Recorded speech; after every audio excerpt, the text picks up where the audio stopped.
ইউনূস সাহেব এই খলিলুর রহমানের সাথে মাধ্যমেই কিন্তু অজিত দোভালের সাথে যোগাযোগ করা হতো, বা অজিত দোভাল এই খলিলুর রহমানের মাধ্যমে ইউনূসের সাথে সরাসরি কথা বলতো।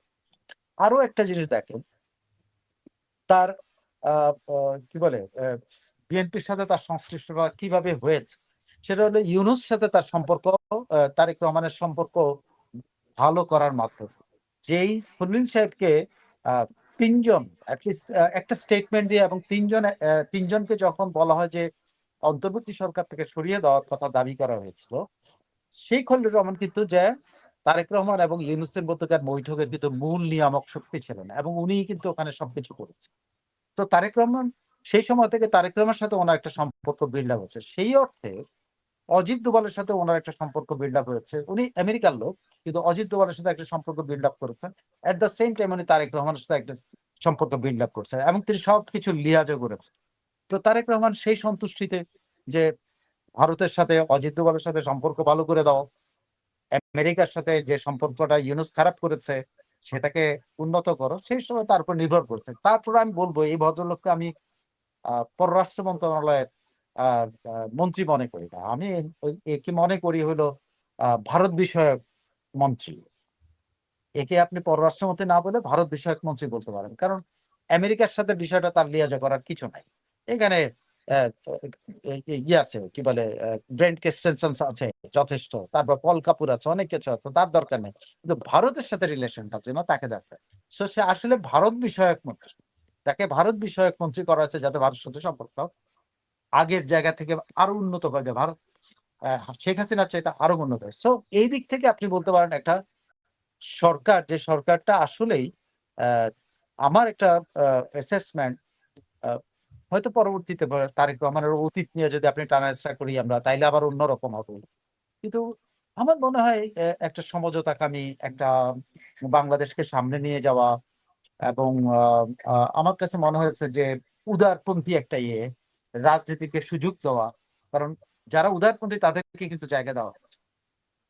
তো এইটা একটা বড় ব্যাপার। আরেকটা হলো দেখেন, তারা ইন্টারনালি অনেকে বলছেন জোট জোট জোট মন্ত্রিসভা, জোটের লোকজনদের নেওয়া, এখান থেকে কিভাবে নিয়ন্ত্রণ করা হয়েছে জোট।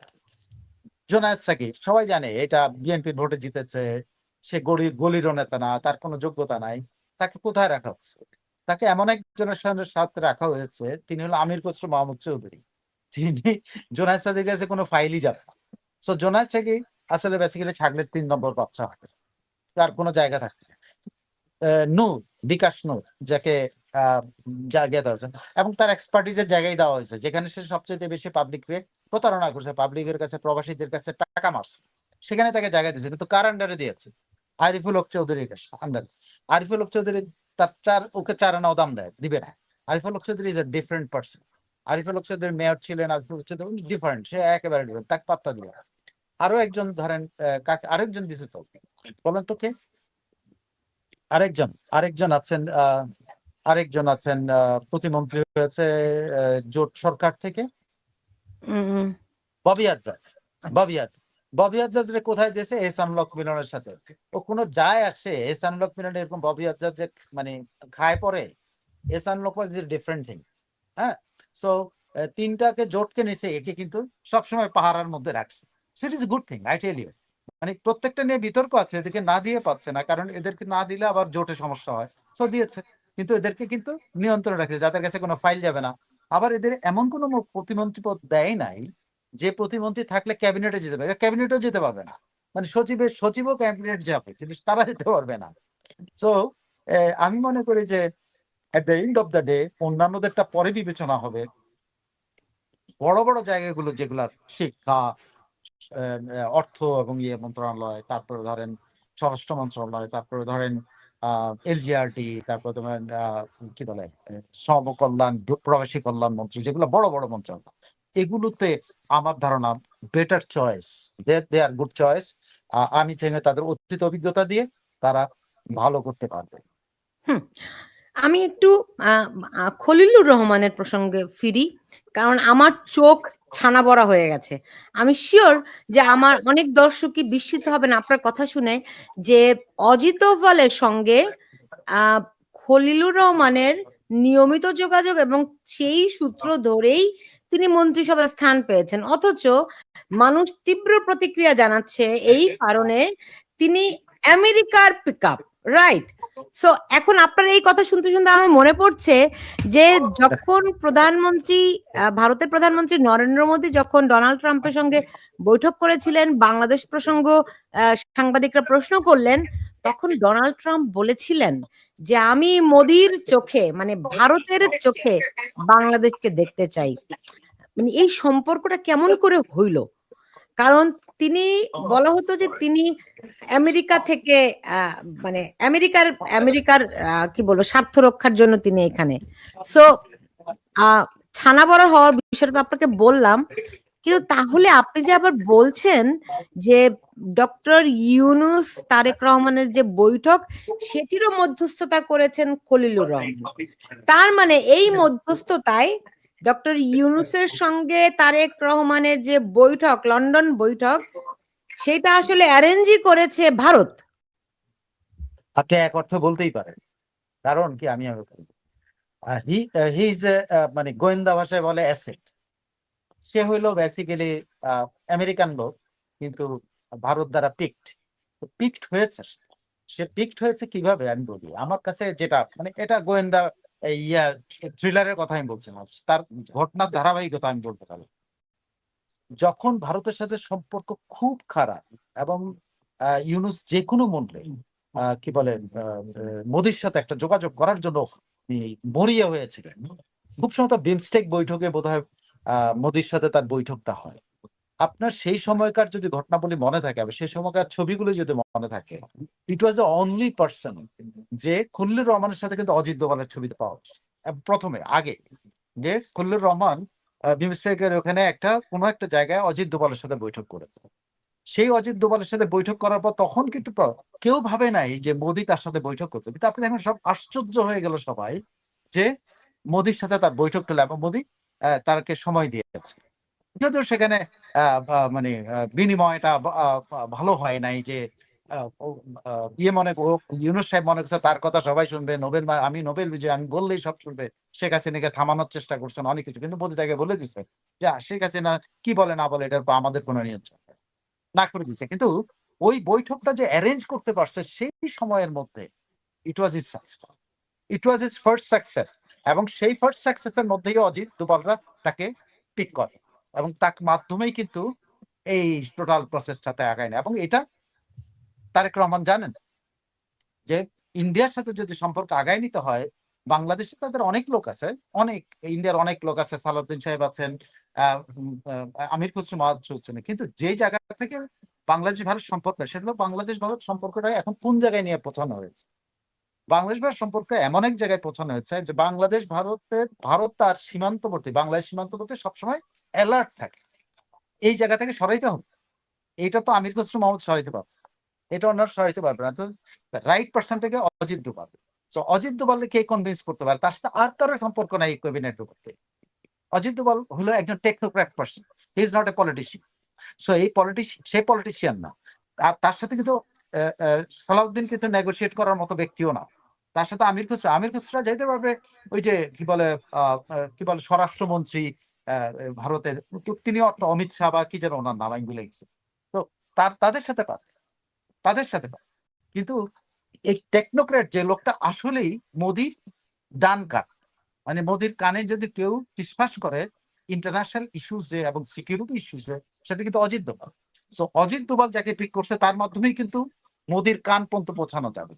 অমিত শাহরা পলিটিক্যাল বুদ্ধি দিবে, তাই না? আরো একজন আছেন যিনি বড় স্বরাষ্ট্র যিনি, আরেকজন ডিফেন্স, দুজন, স্বরাষ্ট্র এবং ডিফেন্স, এই দুইজন। কিন্তু মোদির কিন্তু রাইট ইয়ারটা কিন্তু অজিত দোভালের কথার বাইরে সে যায় না। সো তারা অজিত দোভাল যাকে পিক করছে তাকে তারেক রহমান পিক করাটা খুব স্বাভাবিক ব্যাপার, কারণ তারেক রহমানের তো এরকম একজন লোক দরকার যে ধরেন মোদি পর্যন্ত পৌঁছায় দেবে। আরেকটা হলো আপনি দেখেন ভারত কি জেস্টারটা দেখালো, এই জেস্টারটা কল্পনা করা যায়?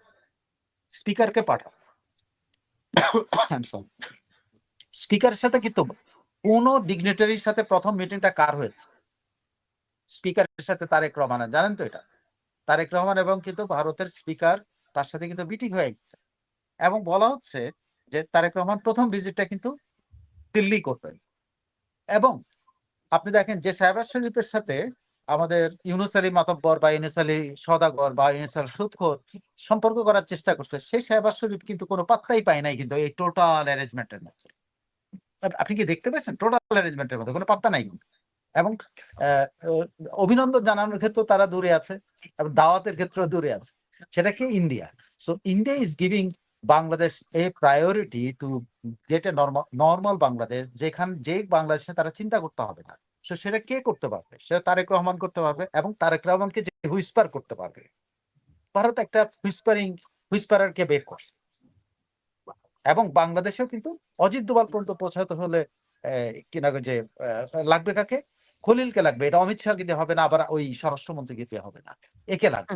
সো আমার মনে হয় গুড চয়েস, শুধু না টেকনিক্যাল চয়েস। আই নো এটা পরবর্তীতে কোন ভাবে যাবে I don't know, but this will be a মানে আই টেল ইউ মানে মোদি পর্যন্ত পৌঁছানোর জন্য তারেকের একটা গুড চয়েস।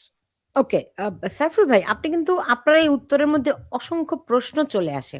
এর মধ্যে একটা প্রশ্ন আমাকে খুব নাড়া দিচ্ছে আমার মাথার মধ্যে, সেটি হচ্ছে তার মানে লন্ডন বৈঠকে যেই সিদ্ধান্ত হলো সেইটার পরিপ্রেক্ষিতেই তো এই পরবর্তী ঘটনাক্রমগুলো ঘটলো, এই নির্বাচনটি পর্যন্ত হলো।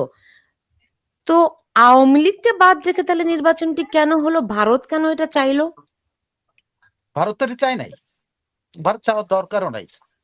ভারত চাওয়ার দরকার নাই, তো একটা নিষিদ্ধ পার্টি, নিষিদ্ধ পার্টির জন্য ভারত অ্যাডভোকেসি করবে না। ভারত অন্তর্ভুক্তিমূলক বলে গেছে। আওয়ামী লীগকে প্রুফ করতে হবে যে এই শক্তিটা দেখাতে হবে, যে শক্তিটার কারণে এই আপনি ভারতের উপর কেন আওয়ামী লীগ নির্ভর হতে যাবে? আর ভারত কেন আওয়ামী লীগকে নিয়ে এত নাচানাচি করবে? তার কি ঠেকার লাগছে? তারা তো তাদের এবং আওয়ামী লীগের যে সম্পর্কটা, সেই সম্পর্কটা কিন্তু অন্তরের সম্পর্ক, একদম গভীরের সম্পর্ক, মুক্তিযুদ্ধের সম্পর্ক, জন্মের সম্পর্ক। সেই সম্পর্কটা তারা মানে, কিন্তু সেটা তো সে প্রকাশ্যে আসতে দিবে না। সে তো চায় না এটা। সে তো চায় না সে আওয়ামী লীগের এজেন্ট হইতে। ওয়াই? আপনি একটা স্বাধীন দেশ কেন আওয়ামী লীগের এজেন্ট হতে যাবে? ভারত তো সঠিক কাজটাই করেছে। না, আপনার আপনার শুনেন, আপনার যে কথাগুলি বলছেন, I completely 100% agreed with you.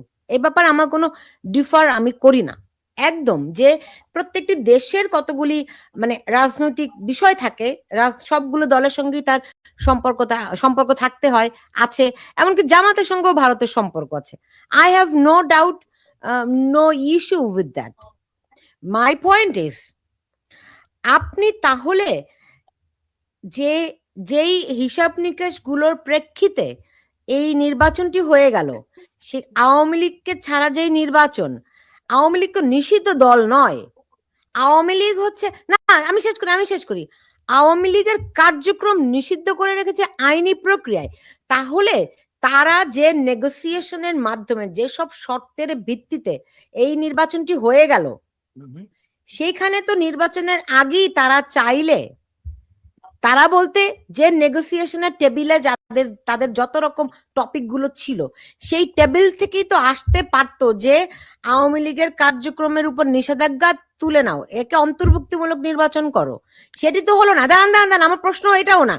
Jaishankar যখন আপনি এটা মামার বাড়ির আবদারের মতো কথা নো বলছেন। No no no no no no ভারত আগে বলতো, ভারত আগে প্রথম থেকে বলেছিল ইনক্লুসিভ নির্বাচনের কথা। কিন্তু খালেদা জিয়ার মৃত্যুর পরে যখন জয়শঙ্কর বাংলাদেশে আসলেন, নির্বাচন নিয়ে তাকে প্রশ্ন করা হলে তিনি উত্তর দিলেন। সেখানে তিনি শুধুই নির্বাচনের কথা বললেন। নো ইনক্লুসিভ নির্বাচনের কথা বলেছেন। No, they didn't change their position. No, you are misquoting.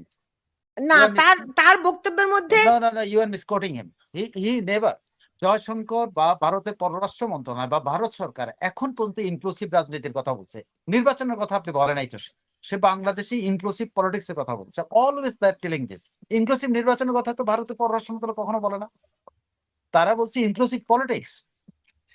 বাংলাদেশে ইনক্লুসিভ পলিটিক্স চায় তারা। তারা চায় বাংলাদেশে এমন একটা পরিবেশ থাকবে যে পরিবেশটা তাদের জন্য না, শত্রুতাপূর্ণ না। তারা এটা চায়। They never told that.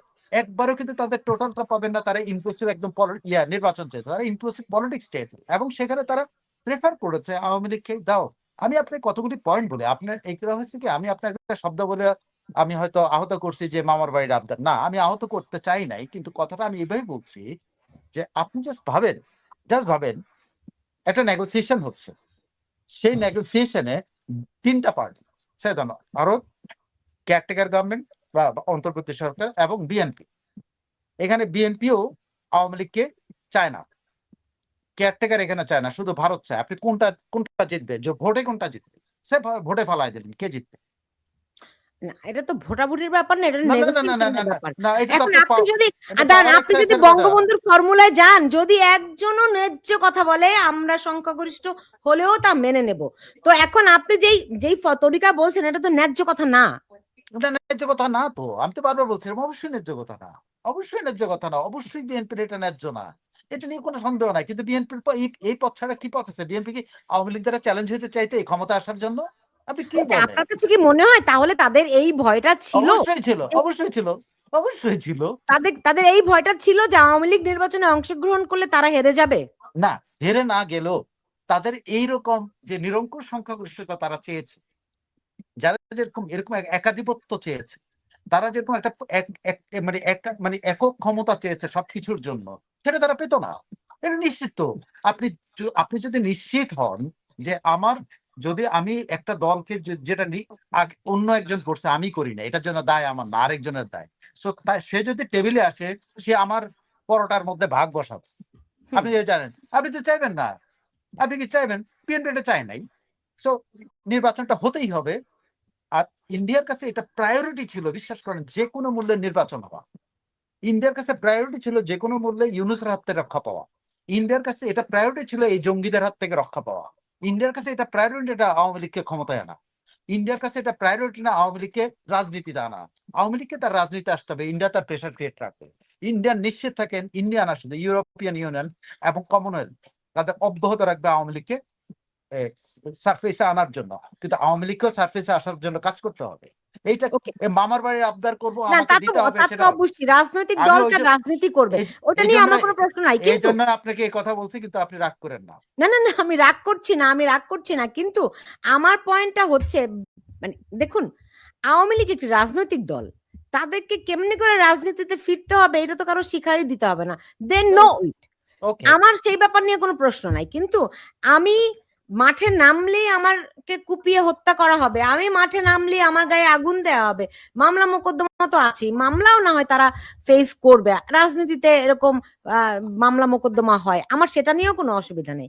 কিন্তু যেই প্রশ্নটি আমার কাছে এসছে, দেখুন, শেখ হাসিনার মাথার উপরে ফাঁসির আদেশ হয়ে আছে, আওয়ামী লীগের কয়েকজনের বিরুদ্ধে ফাঁসির আদেশ হয়ে আছে, তো সেই ক্ষেত্রে তো একটা ইন্টারন্যাশনাল কমিউনিটির হস্তক্ষেপ দরকার, তা না হলে শোনেন, আমি আপনাকে বলবো, তারেক রহমানের যদি আপনি প্রেস ব্রিফিংটা শোনেন, সেখানে প্রশ্ন করা হয়েছে, ইন্টারন্যাশনাল লোকেরা, আমাদের দেশের মতো চাটুকাররা করে না। ইন্টারন্যাশনাল লোকেরা প্রশ্ন করেছে যে আওয়ামী লীগের রাজনীতির কি হবে, শেখ হাসিনার কি হবে। আমি পুরো প্রশ্নটা আমি বলছি না। কিন্তু সেখানে কি সাইফুল উত্তরটা, ভাই, সাইফুল ভাই, আমি আমাকে সরি, আপনি উত্তরটা শোনেন প্লিজ। উত্তরে তারেক রহমান কি বলেছে? সে কি অ্যাগ্রেসিভ উত্তর দিয়েছে? না, সে বলছে আইনি প্রক্রিয়ায় এটা সমাধান হবে। কিন্তু অপশন ওপেন রেখেছে, you go to the court. আপনি আপনি এই যে এখন ওপেন, আজকে গণভোট নিয়ে কোশ্চেন করা হয়েছে, আপনার কি একজন আইনজীবী নাই যে আইনজীবী যে আপনাকে যে নিষিদ্ধ করা হয়েছে সেটা চ্যালেঞ্জ করা নাই? থাকা উচিত ছিল। আমি ওইটার কথা বলছি। না, এতদিন পর্যন্ত ধরেন কোর্টে তো যাওয়ার গ্রহণই করতো না, এখন হয়তো মানে তা আওয়ামী লীগ যদি কোর্টে যায়, সেই ক্ষেত্রে আদালত কি প্রতিক্রিয়া ভাই, দেখায়? জামিন বাণিজ্য করতেছে আওয়ামী লীগের নেতারা। আপনি কি বলেন? আপনি কতজন চাইবেন যে সাবেক অ্যাটর্নি জেনারেল অফিসের ডেপুটি অ্যাটর্নি জেনারেল সহ অ্যাসিস্ট্যান্ট অ্যাটর্নি জেনারেল সবগুলাই তো জামিনের বাণিজ্য করতেছে। কি বলেন আপনি? তাদের মধ্যে কেউ কি একজন এতদিন পর্যন্ত আওয়ামী লীগের কলাটা মূলাটা খাইছে, একজন কি যাই রিড করতে পারতো না? প্লিজ প্লিজ, তাদের পক্ষ নিয়ে আর ছাপাই গায়েন না ভাই। ও সব মাই গড, বাণিজ্য করতে আপনি আমার এইবার আমি মাইন্ড করতেছি কিন্তু। করেন। আমি এই জন্য বলছি, প্লিজ আপনাকেও আমি আওয়ামী লীগের 17 বছর বা 15 বছর ধরে আওয়ামী লীগের ডেপুটি অ্যাটর্নি জেনারেল ছিল, অ্যাসিস্ট্যান্ট অ্যাটর্নি জেনারেল ছিল, অমুক অ্যাটর্নি জেনারেল ছিল, এডিশনাল অ্যাটর্নি জেনারেল ছিল। ওরা ওরা জানেন আওয়ামী লীগের কর্মীদের জামিন বাণিজ্য করে, আওয়ামী লীগের নেতাদের জামিন বাণিজ্য করে, তারা তো কোর্টে আসে। why don't have the courage? তোমরা 15 বছর ধরে কলাটা মোলাটা খাইলা, একটা লোক যেতে পারো না এখন সাধারণ অ্যাডভোকেট হয়ে একটা রিট করার জন্য। কেন একজন অ্যাডভোকেট গেল যার রিটটা নাও সামনের দিকে যায়? তোমার মতো একজন ব্যক্তি, একজন ডেপুটি অ্যাটর্নি জেনারেল সাবেক বা একজন সাবেক অ্যাটর্নি জেনারেল যা বলবে যে আমি এইটা চ্যালেঞ্জ করছি আওয়ামী লীগের, যাই নাই তো রে ভাই। আপনি শেখ হাসিনা, আপনি দেখেন সেই সবচেয়ে দুঃসময় শেখ হাসিনা 2006-07 সময়, সে সময় কি তখনকার আইনজীবীরা কি সামনে যায় নাই? আপনি মনে নাই? আপনার না, মনে আছে? আজকে তো গিয়ে তারা মবের শিকার হয়েছে। না, রুকনুদ্দিন মাহমুদকে মনে আছে আপনার?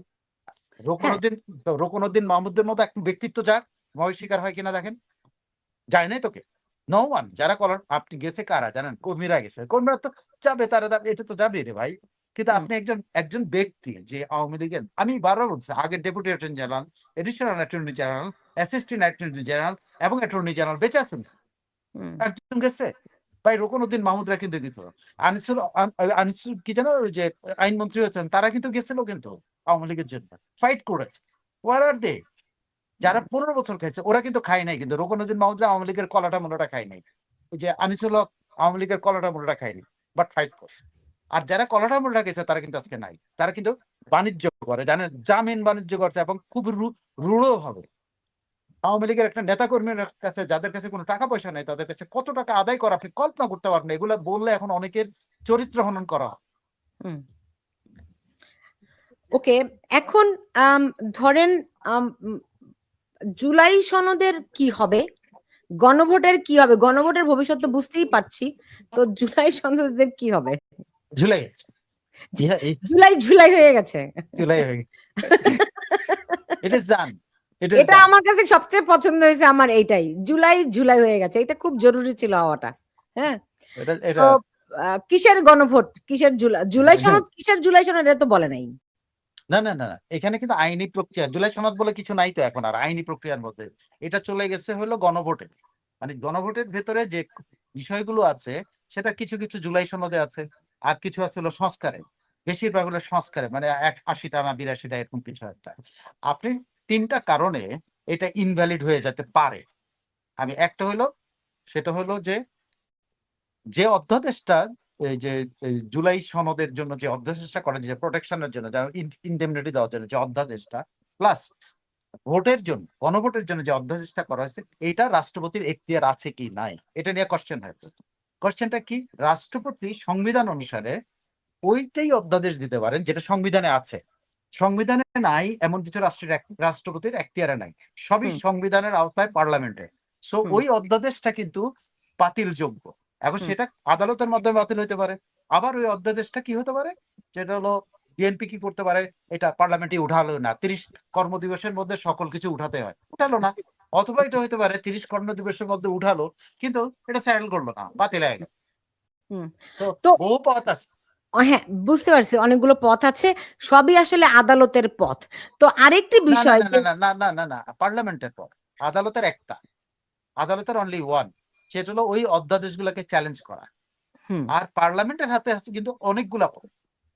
তার মধ্যে হলো যখনই কোনো এরকম অন্তর্বর্তী কোন প্রশাসন ঘটে, যখন সংবিধান কার্যকর থাকলেও সংবিধান কাজ করতে পারে না, সংবিধান কিছু করতে পারে না, তখন যেই অধ্যাদেশগুলো হবে, সে অধ্যাদেশগুলো ইমিডিয়েটলি যখনই নতুন পার্লামেন্ট গঠিত হবে, নতুন, যেমন ধরুন কেয়ারটেকার গভর্নমেন্টের সময় 3 মাস, এই সময় যে অধ্যাদেশগুলো হবে, এগুলা পার্লামেন্ট বসার 30 দিনের মধ্যে, 30 কার্য দিবসের মধ্যে উঠাতে হয়। যদি না উঠায় এটা শেষ, অথবা উঠানোর পরে 30 কার্য দিবসের মধ্যে পাশ করতে হয়, না হলে শেষ। সো বিএনপির হাতে কিন্তু 2টা অস্ত্র একেবারে পার্লামেন্টের ভিতরে আছে, একেবারে সরাসরি আছে, যারা উঠালোই না। আরেকটি বিষয়, আওয়ামী লীগের কার্যক্রম যে নিষিদ্ধ করে রেখেছে, এইটাও তো আপনার কোর্টে গিয়ে তুলতে হবে। আমি তো সেটাই বলতেছি, এই কথাটাই আপনাকে বললাম, যে এত এত লোককে পারলো, শত শত deputy attorney general, assistant attorney general, attorney general, তারা কোথায়? এটা চ্যালেঞ্জ করতে পারে না তারা? ওই সাধারণ আইনজীবীরা কিন্তু গেছে, তারা হয়তো মবের কথা বলছেন, আপনি ধাক্কা গেছে, কিন্তু একজন রুকনুদ্দিন মাহমুদের মতো একজন যদি, বা আমি বলছি সে রুকনুদ্দিন মাহমুদের কথা বল, বা এরকম কেউ যদি যেত, যদি আজকে সারা হোসেন যায়, যদি আজকে ব্যারিস্টার কি জানো, আমিরুল ইসলামের মেয়ে তানিয়া আমির যদি যেত, তারা তো সমালোচনায় ব্যস্ত, তারা তো আসল কাজে ব্যস্ত না, তারা তো আছে কেমনি আমি তানিয়ারমের সমালোচনা করার যোগ্যতা আমার নাই। তিনি অনেক বড় আইনজ্ঞ। কিন্তু আমার কথা হলো উনি ব্যারিস্টার আমিরুল ইসলামের মেয়ে। What she is doing for স্বাধীনতার পক্ষে শক্তি, তিনি তো এই রিটটা করতে পারতেন। ইভেন সারা হোসেন তিনি তো করতে পারতেন, করছেন। উনি বলতেছেন অন্তর্বর্তীমূলক নির্বাচন হওয়া উচিত ছিল, কিন্তু উনি কি গেছেন? কোন একটা আইনজীবী গেছে? যায় নাই। হুম। এখন ধরেন মবের ব্যাপার আছে, অনেক কিছুর ব্যাপার তো আছে। ব্যারিস্টার আমিরুল ইসলামের মেয়ে তানিয়া আমির যদি কোর্টে যায়, তাকে মব করার মতো সাহস আপনার কেয়ারটেকার আমলে ছিল। আমি আপনার সারা হোসেন যায় নাই, তারে মব করার সাহস ছিল কারো? কি বলেন? বাট জি। আওয়ামী লীগ এটা করতে পারে না, আওয়ামী লীগের লোকরা এটা করতে পারে। তাদেরকে কনভিন্স করতে হবে। রুকনুদ্দিন মাহমুদরা কিন্তু আওয়ামী লীগ না করেও কিন্তু গেছে কিন্তু। হুম। না সেটাই, নিশ্চয়ই তাদেরও কোনো ব্যাখ্যা থাকতে পারে। আমি তাদের শেষ হবে, করব, অবশ্যই হ্যাঁ, অবশ্যই অবশ্যই। আমি শেষ করব আমার আরেকটি বিষয় আপনার কাছে জানার ছিল। উম, আহ, ধরেন এখন এখন আওয়ামী লীগ যে ফিরছে, আওয়ামী লীগ যে বিভিন্ন অফিস আদালত খুলছে, মানে অফিস আদালত বলতে তাদের অফিসগুলো কার্যক্রম মানে খুলছে, যে অ্যাটলিস্ট যাচ্ছে, পতাকা উড়াচ্ছে, একটু মিছিল করছে, বা অফিস খুলে একটু স্লোগান দিচ্ছে। আপনার কি মনে হয় এটা কন্টিনিউ করবে, নাকি এখানে অন্য কোনো বিষয় থাকবে? প্রথমত হলো আওয়ামী লীগের মাঠ লেভেলের কর্মীরা তারা আমি আমি যাদের সাথে আমার যোগাযোগ হয়, যারা আমার সাথে যোগাযোগ করে, তাদের যতটুকু মনোভাবটা আমি জানি, তারা তাদের নেত্রীর কথাই কিন্তু চলে। তারা মনে করে তাদের কোনো না কোনো ভাবে তাদের কাছে মেসেজ আছে, তাদের নেত্রী তাদের এই সাহসটা দেখতে চায়, তো তারা সাহস দেখাচ্ছে। কিন্তু আওয়ামী লীগের নেতারা মনে করে তারা আরো অনেকদিন সময় নেবে, দেখবে বিএনপি তাদের কি কলা দেয় না মূলা দেয়। হ্যাঁ, কোনটা মূলা দিলে মূলা দিতে পারে, কলা দিলে কলা দিতে পারে, যেটা সেটা খাওয়ার জন্য তারা বসে আছে। তো আহ, এরকম নেতাদেরকে দিয়ে পরবর্তী আওয়ামী লীগের ভবিষ্যৎ কি সেটা আমি জানি না। তবে এই কর্মীরা ইন্সপায়ার্ড, তারা ইন্সপায়ার্ড। আপনি দেখেন এই কর্মীরা কতটা সাধারণ করে, কিন্তু তারা সাহস করে যাচ্ছে। কিন্তু কিন্তু নেতারা কি বলে? নেতারা কিন্তু বলে, আপনি যে কোনো নেতার সাথে কথা বলে দেখেন, আমি জানি না আপনি কথা বলেন কিনা, তারা মনে করে আরেকটু সময় দেখি তারেক রহমান কি করে, আমাদের এটা উইথড্র করে কিনা, আমাদের এটা করে কিনা, আমাদের ওইটা করে কিনা, আমাদের সেটা করে কিনা। ভাই, আমি বারবার আপনার সাথে একই কথা বললাম। আমি ইন্ডিয়ার ব্যাপারটা আপনি বললাম, তারা কেউ কিছু করবে না, ভলেন্টারিলি কেউ কিছু করে না, কারো ঠেকা পড়ে না। বিএনপি শান্তিতে থাকতে চাইবে 2টা বছর 3টা বছর, তারপর সে ইলেকশনের চিন্তা করবে, তখন তারা মোকাবেলার চিন্তা করবে। এখন তো শান্তি থাকতে, সে তো বাধ্য না হলে সে করবে না। হুম, আর বুঝতে আর পেরেছি। আর ভারত তারে কতটুকু দেবে, ভারত কতটুকু দিতে পারবে? তো আমার কাছে মনে হয় যে তৃণমূল নেতাকর্মী inspired, they are really inspired, they are inspired by their leader. তাদের একমাত্র নেতা তারা যাকে মনে করে শেখ হাসিনার কাছে। শেখ হাসিনার ওই কথাটা আমি এখনো শুনি, ওরা বলে শেখ হাসিনা বলছে আমাদেরকে সামনে আসার জন্য, নেতারা বলুক না বলুক আমরা যাই। সো শেখ হাসিনার কথায় তারা ইন্সপায়ার্ড, হুম, নেতারা তাদেরকে সংযত হয়ে তারা কিন্তু শুনছেন না, তারা কিন্তু যাচ্ছে। সো এই যাওয়াটা কিন্তু আজকে হয়তো কম, কালকে হয়তো বেশি, পরশু দেয়, এটা বন্ধ হবে না, এটা বাড়বে, হুম। নেতারা চাক বা না চায়। ওকে, আপনার পুরো, আমি যদি কনক্লুড করি, মূল বিষয়টি দাঁড়ায় যে ভারত মধ্যস্থতা করেছে, এটা তো আমরা আগে থেকেই জানতাম। কিন্তু এখন যেটি দাঁড়ালো যে ভারতের আহ, মানে এক ধরনের আওতার মধ্যেই থাকলো বিএনপি এবং আওয়ামী লীগ, রাইট? ভারত বিষয়ক একজন মন্ত্রীও তো আছে, জি, ভারত বিষয়ক একজন মন্ত্রীও তো তারা নিয়োগ করেছে। রাইট। তার মানে পুরোটা বিষয় ভারতের আওয়ামী লীগ বিএনপি দুইজনই এখন ভারতের ডান হাত বাম হাত। আমি এরকম করে বলতে চাই না, প্রতিবেশী, আমি বরং না এভাবে না দেখতে চাই। ডান হাত বাম হাত না, ভারত হ্যাঁ, তাদের সাথে সম্পর্ক ভালো করতে চায়, যত পারে, যত যত ভালো করা যায়। তো সেই ক্ষেত্রে কি আওয়ামী লীগাররা একটু মনক্ষুণ্ণ হচ্ছে? না, কেন মনক্ষুণ্ণ হবে? এটা আহ, আওয়ামী লীগের আওয়ামী লীগের সাধারণ কর্মীরা কিন্তু এগুলো নিয়ে চিন্তাও করে না। হ্যাঁ, মনক্ষুণ্ণ হচ্ছে ওই নেতারা, যারা আশা করতে ভারত তাদেরকে ঢাকায় না আবার মন্ত্রী বানায় দেবে, এরকম যারা আছে তাদের বিশ্বাস করতে পারেন। যারা মনে করে ভারতের মাধ্যমে তারা অনেক দেশে আসতে পারবে, তাদের মামলা উজ্জ্ব হয়ে যাবে, তাদের জামিন হয়ে যাবে, ভাই কিছু হবে না, আমি বলে দিলাম। This is not the situation in Bangladesh, এটা প্র্যাকটিক্যাল সিচুয়েশন না। ওকে, ওকে। জামাত আলটিমেটলি কি পেলো? জামাত তো জামাত তো কিছুই আহ, আহ, কিছুই পায় নাই, এটা কেমনে বলেন? জামাত তার সারা জীবনের সেরা রেজাল্ট করছে, 77টা আসন পেয়েছে। এটা তো তাদের জীবনে সারা জীবনের প্রাপ্য। এখন জামাত আসলে কিভাবে প্লে করে তার উপর নির্ভর করে, তারা কি পাবে কি পাবে না, কত সম্মান পাবে কত সম্মান পাবে। তবে তারা যে প্রথম দিনই অসম্মানিত হয়েছে তো কোনো সন্দেহ নাই। প্রথম দিনে তো তাদেরকে তাদের আকাঙ্ক্ষিত সেই সংস্কার পরিষদ হইল না। সেখানে শপথই নেয় নাই বিএনপি। আবার এট দ্য সেম টাইম জামাতও বিএনপিকে অসম্মান করেছে। মন্ত্রী পরিষদের শপথ অনুষ্ঠান তারা যায় নাই। সো এই ইঁদুর বিড়াল খেলা হবে। কিন্তু জামাত কিন্তু ৭৭ আসন পেলেও বিএনপির কাছে কিন্তু একটা ইঁদুরই। কারণ ওদের ২০০ কত ১২টা না ১৪টা আসন, আমি জানি না কয়টা। কিন্তু ৭ সো ইঁদুরই কিন্তু। এইটা ৬০টা পেলেও ইঁদুর, ৭৭টা পেলেও ইঁদুর। সো এইটা একটা বাংলাদেশের রাজনীতিতে হঠাৎ করে এরকম বেড়ে আইসা আপ আ আওয়ামী লীগের মতো একটা মহান বড় পার্টিকে বাইরে রেখা যে নির্বাচন, সেই নির্বাচনে এরকম একটা ৭৭ এসে এটা তো খুব কম হয়ে গেছে। জামাতের উচিত ছিল ১৭৭ টা পাওয়া। না, একসময় বাংলাদেশের সংসদে তো ফ্রিডম পার্টিও গিয়েছিল, তাই না? তো অবশ্যই। ওইটা নিয়ে আই এম নট ওয়ারিড, কিন্তু বিএনপি তার রাজনীতির স্বার্থে জামাতকে নিয়ে তো প্লে করবেই। যদি আওয়ামী লীগ আসার পথ তৈরি হয় তখন তো জামাতকে হাতে রাখতে চাবেই। ওই যে জুলাই সনদের যে সমস্ত ধারায় তারা একমত হয়েছিল সেগুলো তো বাস্তবায়নের চেষ্টা করবেই নাকি? আমার মনে হচ্ছে তাদের ইশতেহারে যা আছে, তাদের ইশতেহারে অনেক কিছু আছে কিন্তু তাদের সংস্কারে অনলি সেগুলো নিয়ে আগাবে, আর অন্য কিছু তার নিয়ে তারা আগাবে, একদম তারা আগাবে। মানে ওই ৩১ দফা। হ্যাঁ, তাদের ৩১ দফার মধ্যে যেসব অ্যামেন্ডমেন্ট দরকার আছে সংবিধানের, সেটা তারা হয়তো করবে। কিন্তু আমার মনে হয় না এর বাইরে এক পা দিবে, যেটা জামাতকে রুষ্ট করে হোক জামাতকে, কারণ তারা এটা বুঝে গেছে, বিএনপি এটা বুঝে গেছে যে জামাত ৭৭ আসন পেলেও জামাতের কিন্তু পার্সেন্টেজ ভালো না। দেখেন, মাত্র 50% ভোটের মধ্যে তারা 30% ভোট পাইছে। 50% ভোটের মধ্যে মানে 50% লোক দিয়েছে, সেটা যদি 100% ধরেন তার মধ্যে 30% পাইছে। তার মধ্যে আপনি দেখেন তারা যদি আগে বলতো 17%, সেটা তো তাদের নাই। তারা না, কিন্তু জামাত তো অনেক ভোট পেয়েছে কে বিভিন্ন কে এলাকায়। তারা তারা সব যে 30% পেয়েছে হলো এই টোটাল ভোটের 30% পেয়েছে। তো টোটাল ভোটের মধ্যে 50% তো আওয়ামী লীগ দাঁড়ান নাই। দাঁড়ান দাঁড়ান, আওয়ামী লীগের ৩৫ থেকে ৪০% সমর্থন, বিএনপির ৩০ থেকে ৩২% সমর্থন। আগের হিসাব মতো বলতেছি। এখন জামাতও যদি দাবি করে আমাদেরও ৩০% না, না, না, সমর্থন। না, না, না, না, না, না, জামাতও জানে, জামাত এটা কিন্তু ক্লিয়ার যে তারা এই যে ৫০ বা ৪৯% বা ৫৯% ভোট পড়েছে, তার ৩০% তারা পেয়েছে। তারা জানে কিন্তু তারা টোটাল পার্সেন্টেজ যদি হয় এই এই আরো ৫০% যখন যোগ হবে।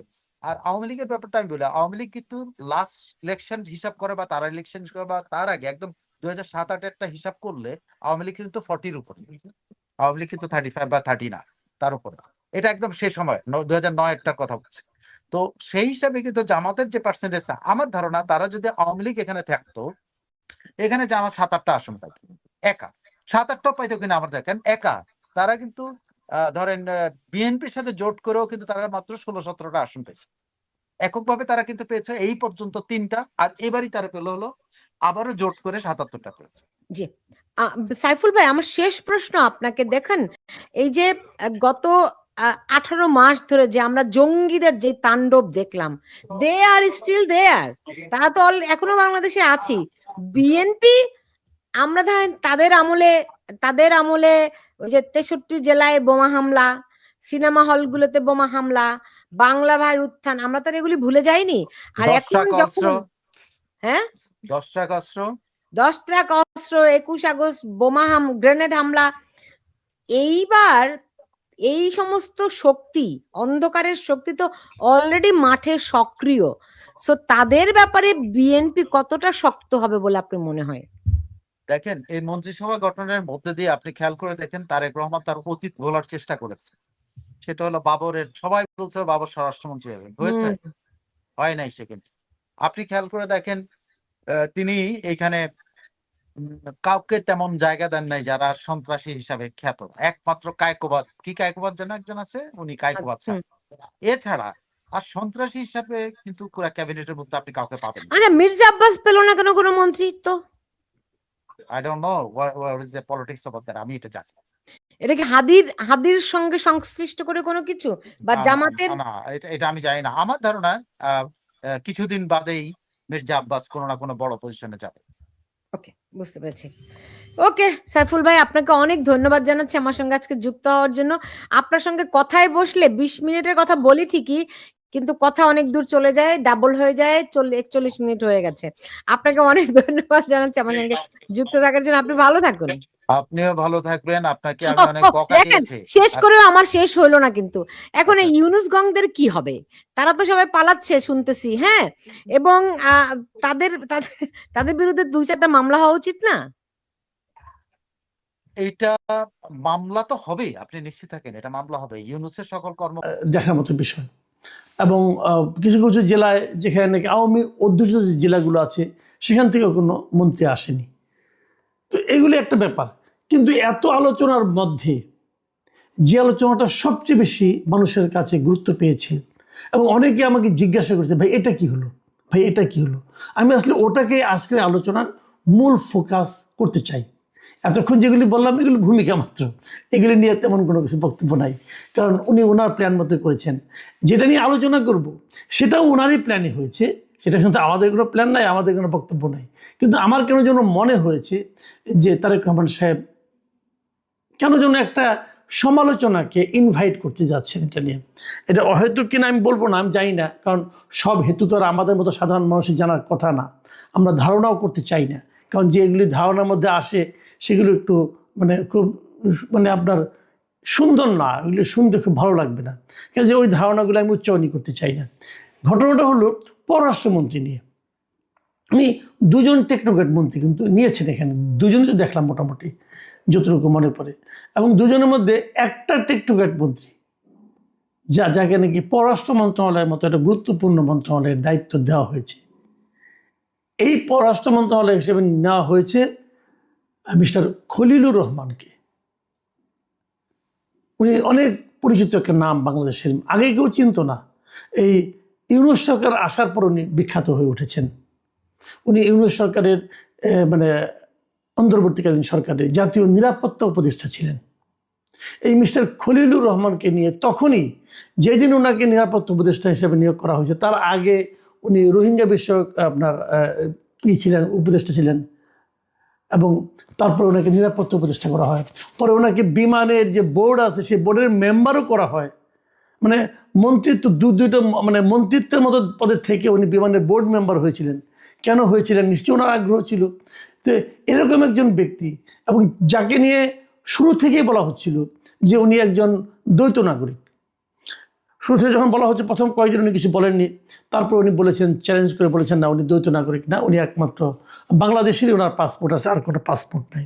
তো সেটাও একটা ব্যাখ্যা আছে যে তাহলে যদি পাসপোর্ট না থাকতো তাহলে উনি এত বছর ধরে আমেরিকা থাকলেন কিভাবে? উনি কি অবৈধ হিসেবে ছিলেন? কিন্তু অবৈধ হিসেবে ছিলেন, থাকার কথা না, তাই না? উনি আসছেন যাচ্ছেন, তাহলে কীভাবে? তো তাহলে কি ওনার ওখানে থাকার কোনো পারমিশন আছে? যেটাকে আমরা গ্রিন কার্ড বলি, উনি কি গ্রিন কার্ডধারী? এগুলো নিয়ে কিন্তু নানা আলাপ। আবার অনেকে বলেন যে না, উনি অন্য একটা নাম নিয়ে আমেরিকার নাগরিকত্ব নিয়েছেন, এবং সেই নামের ওনার ফেসবুক অ্যাকাউন্টের ছবি টবিও আমরা কিন্তু সোশ্যাল মিডিয়ায় দেখেছি। এখন সত্য মিথ্যা উনি বলতে পারবেন, উনি তো এটা ব্যাখ্যা দিবেন না। এখন তো আগেও দিতেন না, এখন তো আরও দিবেন না। এখন তো একটা শক্তিশালী পলিটিক্যাল গভর্নমেন্টের উনি টেকনোক্রেট মন্ত্রী হয়েছেন। ওই পলিটিক্যাল গভর্নমেন্টটা উনি এতই টেকনিক্যালি এক্সপার্ট যে এরকম এই মাপের আর কোনো এক্সপার্ট তারা খুঁজে পায় নাই। এটা আমি মনে করি যদি এরকম কোনো পলিটিক্যাল পার্টি হয় যে তারা পররাষ্ট্রমন্ত্রী করার জন্য একজন টেকনোক্রেটকে আনতে হয়, তো ভালো। আমি মনে করি সেই পলিটিক্যাল পার্টির যে দীনতা এটা একটু হলেও প্রকাশিত হয়। কেন তারা করলেন যাই না। তারপরে আবার কি এই ধরনের একজন বিতর্কিত লোক, এখন আপনি বলবেন যে ওই লোক বিতর্কিত, এটা আমি কীভাবে বলি? আচ্ছা ঠিক আছে, আপনাদের আমি একটা পুরনো ঘটনার কথা উল্লেখ করতে চাই। সেটা হলো এটা গত বছরের 2025 সালের 17 মে এই তারিখের আমি খুলনাতে একটা জনসভায় এখন যাকে স্বরাষ্ট্রমন্ত্রী দায়িত্ব দেওয়া হয়েছে মিস্টার সালাউদ্দিন আহমেদ, উনি একটা মিটিং করেছিলেন। সেই মিটিংয়ের শিরোনামটা দেখেন, আমি প্রথম আলো থেকে নিয়েছি। সেই মিটিংয়ের নিউজের যে শিরোনামটা ছিল, লেখা ছিল আপনার একমাত্র ম্যান্ডেট একটা সাধারণ নির্বাচন করা, প্রধান উপদেষ্টার উদ্দেশ্যে সালাউদ্দিন আহমেদ। সালাউদ্দিন আহমেদ প্রধান উপদেষ্টাকে বলছিলেন আপনি তাড়াতাড়ি একটা নির্বাচন দেন, কারণ আপনার একমাত্র ম্যান্ডেটই হচ্ছে একটা নির্বাচন করা। 2025-এর 17 মে পত্রিকায় এটা প্রকাশিত হয়েছিল। সেই নিউজটা আপনি চতুর্থ প্যারায় যদি আপনি যান, সেখানে কি লিখেছিলেন উনি, আমি আপনাদেরকে একটু পড়েই শোনাই। সালাউদ্দিন আহমেদ বলেছিলেন, আপনার সরকারে একজন বিদেশি নাগরিককে আপনি জাতীয় নিরাপত্তা উপদেষ্টা করেছেন। আপনার কি সেই আক্কেল জ্ঞান নাই? একজন বিদেশি নাগরিকের কাছে এই দেশের সেনাবাহিনী নিরাপত্তা সংক্রান্ত রিপোর্ট প্রদান করবে কিভাবে ভাবলেন? খেয়াল করুন, ওনাকে নিরাপত্তা উপদেষ্টা হিসেবে নিয়োগ করে ডক্টর ইউনূস যা করেছেন সেই সম্পর্কে মন্তব্য করতে দিয়ে সালাউদ্দিন আহমেদ সাহেব বলছিলেন যে আপনার কি আক্কেল জ্ঞান নাই? এখন ডক্টর ইউনূসের আক্কেল জ্ঞান নাই বুঝলাম, আপনার সন্দেহ হচ্ছে। এখন উনি তো আপনাদের মন্ত্রিসভায় মন্ত্রী হয়ে গেলেন, পূর্ণমন্ত্রী, উপদেষ্টাও না, সাময়িক সময়ের জন্য না, কিন্তু পূর্ণভাবে একটা মন্ত্রী হয়েছেন উনি। এখন আমরা কার আক্কেল কার জ্ঞান খুঁজবো বলেন? আমি জানি না। উনি এই প্রসঙ্গটা আরেকটা কথা বলেছিলেন, ওই যে রোহিঙ্গা করিডোরের নামে যে মানবিক করিডোর দেওয়ার কথা উনি বলছিলেন প্রথম এই খলিলুর রহমান সাহেব, পরে সামগ্রিকভাবে ব্যাপক চাপ হয়েছিল, সেই চাপের মুখে উনি বলেছিলেন যে উনি এগুলিকে পাত্তা দেন না। তো সেই প্রসঙ্গে উনি বলেছিলেন যে ওনার ওই আচরণ সম্পর্কে বলেছিলেন যে অত্যন্ত অ্যারোগেন্টলি আপনার সেই উপদেশটা বলেছেন, তাতে নাকি কিছু যায় আসে না। সেই জাতীয় নিরাপত্তা উপদেষ্টাকে আপনি বিদায় করুন, হয় তিনি নিজে পদত্যাগ করবে, না হলে আপনি তাকে বিদায় করবেন। এদেশের নিরাপত্তা সংক্রান্ত কোনো জাতীয় দায়িত্ব বিদেশি কোনো নাগরিকের হাতে থাকতে পারে না। এই নাগরিক ষড়যন্ত্র করছে বাংলাদেশে একটি অস্থির পরিস্থিতি সৃষ্টি করার জন্য, আমরা তা হতে দেব না। এটা কিন্তু সালাউদ্দিন আহমেদ সাহেবের বক্তব্য। সালাউদ্দিন সাহেব কিন্তু বোকা টাইপের লোক না, ওনাকে আমি যতটুকু দেখেছি এই মন্ত্রিসভার বিএনপির সেন্ট্রাল কমিটির যারা ধীর স্থির লোক বলতে যাদেরকে বোঝায়, উনি তাদের মধ্যে একজন। উনি এতটাই ধীর স্থির, দেখুন আজকেও কিন্তু যখন ওরা বললেন যে ওনারা সংবিধান সংস্কার পরিষদের সদস্য হিসেবে শপথ নেবেন না, সেই কথাটাও কিন্তু বিএনপি এই সালাউদ্দিন সাহেবকে দিয়ে বলিয়েছেন। মেপে কথা বলেন, অপ্রয়োজনে একটি কথা বলেন না। তো খলিলুর রহমান সাহেব সম্পর্কে সালাউদ্দিন সাহেবের এই যে মূল্যায়ন, এই যে উচ্চারিত বাক্যসমূহ, এই বাক্যসমূহ কি কেবল ওই সময়ের জন্য প্রযোজ্য ছিল? সেটা কি বর্তমান সময়ের জন্য প্রযোজ্য? একেবারেই নয়। তাকেই আনতে হলো, তাকেই পররাষ্ট্রমন্ত্রীর দায়িত্ব দেওয়ার প্রয়োজন পড়ল কেন? মানে এই কাজটার মাধ্যমে আমরা জাতি হিসেবে কি অর্জন করছি? তারেক রহমান সাহেব হয়তো ওনারা কিছু প্ল্যান আছে, কিন্তু যে জিনিসটা হয় কি, আমরা যখন কোনো প্রকাশ্য দৃষ্টিগ্রাহ্য কোনো ব্যাখ্যা খুঁজে না পাই, তখন কিন্তু আমরা নানা ধরনের কল্পনা করি। এই কল্পনা আপনি থামাতে পারবেন না। এই কল্পনার কথা, এই কল্পনার ডালপালা কিন্তু ছড়াতে থাকবে। আপনি বলবেন, আরে আমি 2/3 আসন পেয়েছি, কোথাকার কোন পাবলিক কি কল্পনা করলো বা না করলো তাতে আমাদের কি আসে যায়? হ্যাঁ, এটা আপনি বলতে পারেন, কিন্তু এই বলে আপনি কিন্তু মানুষের কল্পনাকে থামাতে পারবেন না। এবং আমি আপনাকে বলে রাখি যে মানুষের যে পারসেপশন তৈরি হওয়াটা, এটা কিন্তু মারাত্মক, অনেক মারাত্মক। কিন্তু অনেক সময় অসত্য পারসেপশনও তৈরি হয়, সেই পারসেপশনকে গুরুত্ব দিতে হয়। পাবলিক পারসেপশন খুব মারাত্মক। আমি আপনাকে চ্যালেঞ্জ দিয়ে বলছি, খলিলুর রহমান সাহেব সম্পর্কে এদেশের একটা মানুষ, আপনি একটা ভোট দেন যে খলিলুর রহমান সাহেব কেমন লোক, যে তাকে কোনোদিন দেখে নাই, জানে না, সেও বলবে লোকটা খারাপ। যে তার সঙ্গে কোনোদিন কথা বলে নাই, যার সঙ্গে তার কোনো স্বার্থের কোনো সংঘাত হয় নাই, সেও বলবে এই লোকটাকে নিয়েন না। তাহলে আপনি বলবেন এটা তো না জেনে বলতেছে। হ্যাঁ, আমিও বলি না জেনে বলতেছে, কিন্তু বলতেছে যে তার জবাব যতক্ষণ পর্যন্ত আপনি দিতে না পারবেন, ততক্ষণ পর্যন্ত কিন্তু এই বলাটাই গুরুত্বপূর্ণ। কারণ এই মানুষটা তো আপনাকে ভোট দেয়, তো এই মানুষটাকে আপনি বলতে দিচ্ছেন কেন? আমি আশা করব সরকার একটা ব্যাখ্যা দিবেন যে কেন খলিলুর রহমান। আমি বরাবর বলেছি যে দ্বৈত নাগরিকদের দেশের নীতি নির্ধারণী কোনো পদে থাকা উচিত না, এটা আমি অনেক দিন ধরে বলি। কেন বলি? এই কারণে বলি যে তারা যদি অন্য দেশে তার যদি স্থায়ী আবাসের কোনো সুযোগ থাকে, আশ্রয় নেওয়ার কোনো সুযোগ থাকে, তাহলে তারা এই দেশ সম্পর্কে তাদের অনুভূতিটা, ভালোবাসাটা হয় সারা সারা। তারা মূলত দেশপ্রেমিক হতে পারে না। দেশপ্রেমিক লোক কখনো স্বেচ্ছায়, যারা বাধ্য হয়ে যায় তাদের কথা কিন্তু আলাদা। যেমন তারেক রহমান সাহেব বাধ্য হয়ে গিয়েছিলেন, আমার কোনো আপত্তি নাই। কিন্তু যারা নাকি নিজে ইচ্ছায়, স্বেচ্ছায় আরেক দেশে গিয়ে নাগরিকত্ব নেয়, গ্রিন কার্ড নেয়, ওখানে বাড়ি করে, সেই লোকগুলির ভালোবাসায়, দেশপ্রেমে আমার সন্দেহ আছে। এবং তারা এখানে আকাম কুকাম করে বাড়ি চলে যাবে, তাকে ধরতেও পারবেন না। আওয়ামী লীগ সরকারের সব মন্ত্রীদের বাইরে নাগরিকত্ব আছে, সবার সেকেন্ড হোম আছে।